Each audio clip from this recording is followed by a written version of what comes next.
to use a computer efficiently in the classroom, we really want to be able to use that computer for the students to be able to see teachers-based material, for presentations to be able to take place. Now, of course, the computer is often put in the classroom for the teacher to be able to receive email, to put in grades, and to do administrative work. But having a computer in the classroom is a way of augmenting your classroom and making it work better. So we want to position it in such a way that it can be available for students to be able to see the screen. If we're lucky enough to have a projector, that's great. So it's already set up for that. We're able to get lots of students to be able to see it. If we don't have a projector or a large LCD screen that is suitable in size and position for all the students to be able to see, then we've got a limitation. And what I want to look at today is how we can extend that one computer that doesn't have the projector already connected to be able to be seen by the rest of the class, so that we can move it and position it in such a way that it's available for students to be able to see during the lesson, and perhaps to be able to use when the teacher's not actually being involved in using it. Now, the simplest device to do that with is called a VGA splitter. Now, this is the older system. There's a newer system now where we tend to use HDMI as our splitters instead of VGA, but we'll talk about this one first. Now, most computers will have, certainly the older ones, will have a VGA output, which we're going to plug our cable into, and that cable is going to go through to the computer. So here on my laptop I have two outputs.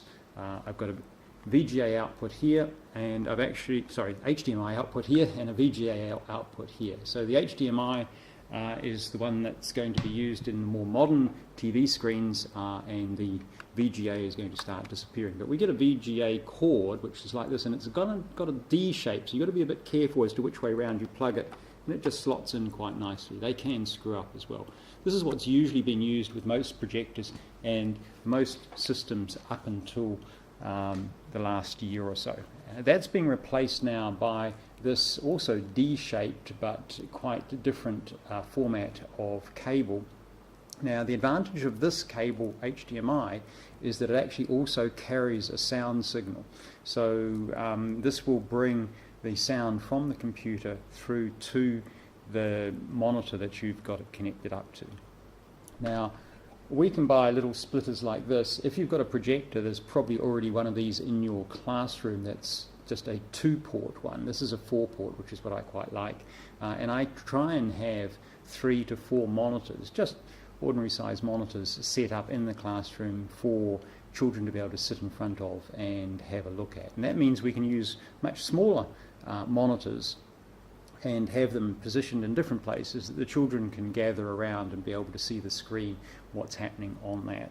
So 3 to 4 ports are definitely needed. Now, if you've got a desktop computer, one of these is going to come back to your own monitor so that you can see what you're doing as well, because we need to see our own screen when we're typing, and the other 3 are perhaps ones that are displaying to the children. You can get these with 8 ports. They do run on power because they need to amplify the signal a little bit. It is possible to get just a single cable that will split into 2, but often you'll find if you use a cable one that doesn't have a box, the signal is an analog signal that's going out, and it's being halved, and that means it's actually a bit dimmer on each of the screens, which can be noticeable sometimes. So I do prefer to use one of these boxes.